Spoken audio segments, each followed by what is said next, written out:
جی پیر سید مرشد شاہ درکاوی صاحب کے ساتھ جناب یہ ہمیں ایک چیز بتائیں، یہ جو ہیپی نیو ایئر کے لیے لوگ نوجوان نسل جو گمراہ ہو رہی ہے اور یہ جو پارٹیاں چل رہی ہیں اور بہت زیادہ اس کو گمراہ کن طریقے سے وہ اس کو منانے کی کوشش کرتے ہیں، اس کے حوالے سے آپ کیا کہیں گے؟ بڑا اہم سوال آپ نے پوچھا اور اس موقع پہ پوچھا کہ جو کہ ابھی قریب ہے کہ یہ پارٹیز وغیرہ ساری یہ سیلیبریٹ کی جائیں گی۔ اب اس معاملے میں سب سے پہلی بات تو یہ ہے کہ ہم چونکہ مسلم معاشرے سے تعلق رکھتے ہیں، ایک اسلام نے ہماری تربیت کی ہوئی ہے، ہم آزاد نہیں ہیں بلکہ ہم جواب دہ ہیں اللہ کو کل قیامت کے دن۔ تو جب جواب دہ ہوتے ہیں تو اس صورت میں پھر ہم اپنی مرضی نہیں کرتے بلکہ پھر جو ہمیں گائیڈ لائن ہوتی ہے اس گائیڈ لائن کے مطابق ہمیں چلنا پڑتا ہے۔ تو میں نوجوان نسل کو پیغام دینا چاہوں گا، اور یہ میرے تجربے کے اندر یہ بات آئی، پنتار العلیا فاؤنڈیشن کے پلیٹ فارم سے ہم نے ایک ونگ ہے ہمارا چوکھٹ کے نام سے، اس میں خواتین کے حقوق کے حوالے سے ہم کام کر رہے ہیں۔ تو میں اسپیشلی نوجوانوں کو آج اس پہ میسج دینا چاہ رہا ہوں کہ ایز اے مسلم نوجوان آپ لوگوں کی بہت سی ذمہ داریاں ہیں، ان ذمہ داریوں کا آپ کو احساس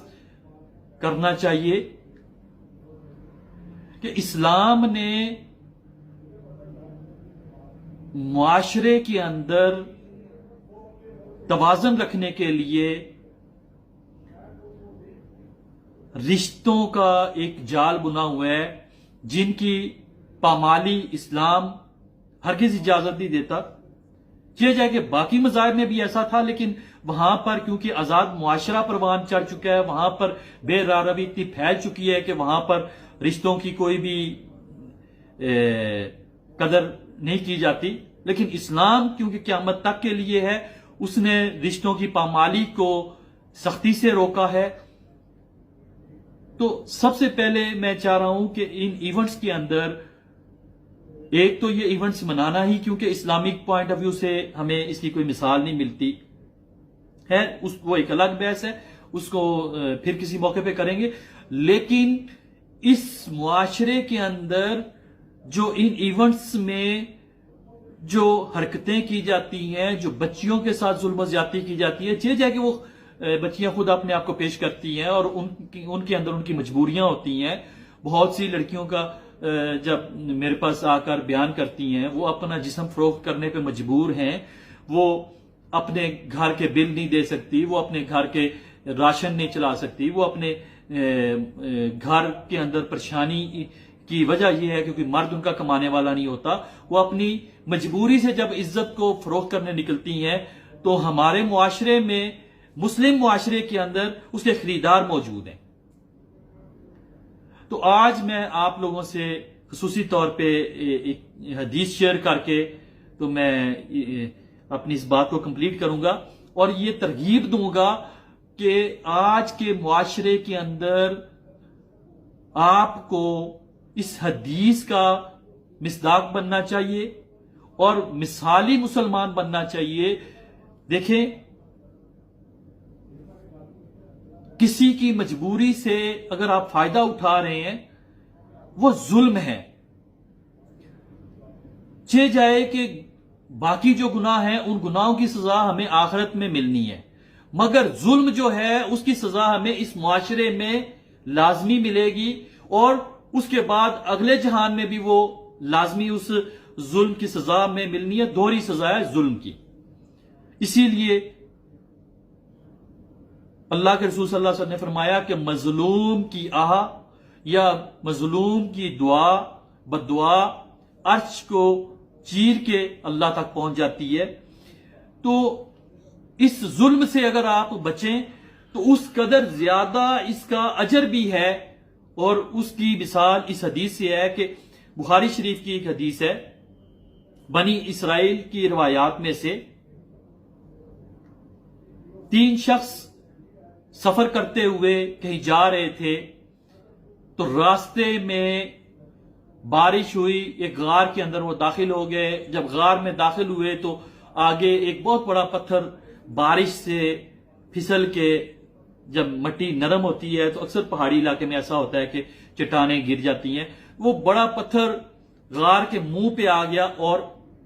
بند ہو گیا غار. اور وہ اتنا بڑا پتھر تھا کہ یہ 3 لوگ پوری محنت مشقت کے بعد فیصلہ کر چکے کہ اب یہاں سے نکلنے کا کوئی راستہ نہیں، اب صرف موت. لیکن جب ہمت ہار گئے تو آپس میں مشورہ کیا کہ ہماری طاقت سے تو یہ باہر ہے، لیکن اللہ رب العزت کی طاقت سے تو یہ باہر نہیں. ہاں، ہمیں کچھ ایسا کرنا چاہیے، اللہ سے مدد طلب کریں، مگر اپنے وہ اعمال سامنے رکھ کے کریں جو خالصتاً اللہ کی رضا کے لیے ہم کرتے رہیں. جب ایک نے یہ مشورہ دیا تو سب نے فیصلہ کیا کہ ہاں، اللہ کے ہاں اپنے اپنے نیک اعمال رکھ کے دعا مانگتے ہیں. اب ایک نے دعا کی کہ یا اللہ، دیکھ میرے بوڑھے ماں باپ تھے، میں بکریاں چراتا تھا، جب میں رات کو واپس آتا تھا سب سے پہلے اپنے ماں باپ کو دودھ پلاتا تھا، پھر اپنے بچوں کو پلاتا تھا. ایک دن میں لیٹ ہو گیا، میرے ماں باپ سو گئے اور میں نے مناسب نہ سمجھا کہ اپنے ماں باپ کو جگاؤں. میرے بچے روتے رہے، لیکن میرا یہ اصول تھا کہ سب سے پہلے میں اپنے ماں باپ کو پلاؤں گا دودھ، پھر بچوں کو. حتیٰ کہ اس دوران صبح ہو گئی اور تیری رضا کے لیے میں نے اپنے ماں باپ سے پہلے اپنے بچوں کو دودھ نہیں پلایا، صرف تیری رضا چاہتا تھا. اگر میرا یہ عمل یا اللہ تو نے قبول کیا ہے تو اس پتھر کو ہٹا دے. اب دیکھتے ہیں کہ تھوڑا سا پتھر ہٹ گیا، روشنی اندر آنا شروع ہوگی، لیکن اتنا نہ تھا کہ وہ باہر نکل سکتے. دوسرے نے کہا کہ یا اللہ، میں فلان جگہ پہ منشی گیری کرتا تھا، میں وہاں پر مینیجر تھا، میرے پاس پیسے اکٹھے ہو گئے، سب مزدوروں کو میں نے دینا شروع کر دیے، ایک مزدور میرے پاس مزدوری کرنے کے بعد نہ آیا، ان پیسوں سے میں نے ایک کاروبار شروع کر دیا. جب کاروبار کافی وسیع ہو گیا، بہت زیادہ اونٹ بکریاں میرے پاس اکٹھی ہو گئیں، تو کچھ سالوں کے بعد وہ مزدور آیا اور کہنے لگا کہ میری مزدوری رہ گئی تھی، تو اب میں چاہتا اس کی مزدوری اس کو دے کر میں اسے فارغ کر دیتا، لیکن نہیں، کیونکہ اس کی مزدوری سے وہ کاروبار میں نے بنایا تھا، تو میں نے تیرے خوف کی وجہ سے اس کو وہ تمام جو مال و متاع تھا وہ دے دیا اور کہا کہ تیری مزدوری سے یہ میں نے بنایا تھا، یہ تو لے لے، تیری رضا کے لیے یہ کام کیا، اگر تجھے یہ پسند ہے اس مصیبت سے نکال دے. پتھر اور ہٹ گیا. جب مزید پتھر ہٹ گیا تو ابھی بھی وہ باہر نکلنے کے قابل نہ تھے. اب تیسرے نے اپنا معاملہ اللہ کے سامنے رکھا، جو کہ آج کے نوجوان کو میسج بھی ہے، اور آج کے نوجوانوں کے لیے وہ میسج ہے جو پارٹیز کی جاتی ہیں، جو ہیپی نیو ایئر کے نام پہ پارٹیز ہوتی ہیں یا اور پارٹیز ہوتی ہیں کہ جو ہوا کی بیٹی کو خرید کے لاتے ہیں. میں ان کے لیے یہ میسج چھوڑ رہا ہوں. کہنے لگا یا اللہ، تو تو جانتا ہے،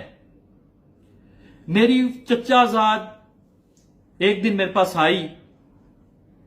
اور کہنے لگی مجھے شدید پیسوں کی ضرورت ہے کیونکہ اس کے بچے بھوکے تھے. اس نے کہا کہ ہاں تمہیں پیسے دوں گا، لیکن ایک شرط ہے، تو اپنا جسم مجھے دے گی. کہنے لگی نہ، اللہ سے ڈر جاؤ، میں اپنے رب سے ڈرتے ہوئے ایسا نہیں کروں گی. میں نے کہا کہ اگر ایسا نہیں کرو گی تو میں تمہیں پیسے نہیں دوں گا. اس نے اپنی مجبوری کو دیکھتے ہوئے یہ فیصلہ کیا کہ ہاں ٹھیک ہے، میں تیار ہوں، لیکن مجھے کچھ پیسے دے دیے جائیں، ان پیسوں سے میں پہلے اپنے بچوں کو کچھ کھلا پلا لوں، اس کے بعد میں تمہارے پاس آتی ہوں. وہ اپنی مجبوری سے جب تیار ہو گئی تو کہنے اب اس کے پاس پہنچی، اس نے ایک کمرے کے اندر لے کر گیا، دوسرے کمرے میں، تیسرے کمرے میں، حتیٰ کہ 12 کمروں کے اندر جا کر اس کو کہنے لگا، جب کنڈی لگا کر تو اس کو کہنے لگا کہ اب میری حاجت پوری کر، تو اس کا جسم لڑکی کا کانپنا شروع ہو گیا۔ جب کانپنا شروع ہو گیا تو کہنے لگا کہ دیکھ 12 دروازوں کے 12 کمروں کے اندر تجھے لے کر آیا ہوں، یہاں کون دیکھ رہا ہے؟ وہ کہنے لگی کوئی بھی نہیں دیکھ رہا، میرا رب دیکھ رہا ہے، میں تو اس سے ڈر رہی ہوں۔ وہ شخص کہتا ہے کہ یا اللہ میں نے اس کے ساتھ یہ طے کیا ہوا تھا، لیکن تیرے خوف کی وجہ سے میں نے اس کے ساتھ کیا ہوا ایگریمنٹ ختم کیا، اور میں نے کہا میں رب سے ڈر گیا ہوں، اب میں تمہارے جسم کو نہیں ٹچ کروں گا، میں اپنے پیسے تمہیں معاف کرتا ہوں اور اللہ کی خاطر تمہیں معاف کرتا ہوں۔ اگر میرا یہ عمل قبول ہے تو یا اللہ اس مصیبت سے نجات دے۔ تو آقا دو جہاں صلی اللہ علیہ وسلم کی اس حدیث کے مطابق وہ پتھر ہٹ گیا اور وہ تینوں مسافر باہر نکل گئے۔ اس قدر بڑا یہ عمل ہے کہ آج آپ اپنی نفسانی خواہشات کو عملی جامہ پہنانے سے پہلے اگر کسی مجبور کو اس کو پیسے آپ دے دو اور اس کے جسم کو نہ نوچو، تو اسی طرح اللہ رب العزت آپ لوگوں کے اوپر بھی رحم کرے گا، اللہ آپ کو اس کا اجر دے گا، اور اس وقت یہ نیکی کام آئے گی جب زندگی میں کہیں ایسی جگہ پہ آپ مشکل میں ہوگے جہاں سے نکلنے کا راستہ کوئی نہیں ہوگا۔ تو اس لیے اس بات کو لازمی آج کے نوجوان سمجھیں، اور خاص کر جو یہ آنے والے ایونٹ ہیں اس میں سمجھیں کہ کسی کی مجبوری سے، کسی کی پریشانی سے اس طرح فائدہ نہ اٹھائیں اپنے مال و دولت اور متاع کی بلبوتے پہ۔ یہ ایک ظلم عظیم ہے جس کا آج ہمیں احساس نہیں ہوتا، لیکن کیا پتا کل تمہاری نسل میں سے کسی کے ساتھ یہ پیش آ جائے۔ تو اس چیز کو دیکھتے ہوئے کسی کی مجبوری سے فائدہ نہ اٹھایا جائے۔ یہ اسپیشل جو آج میسیج ہے میرا نوجوانوں کے لیے۔ جزاک اللہ۔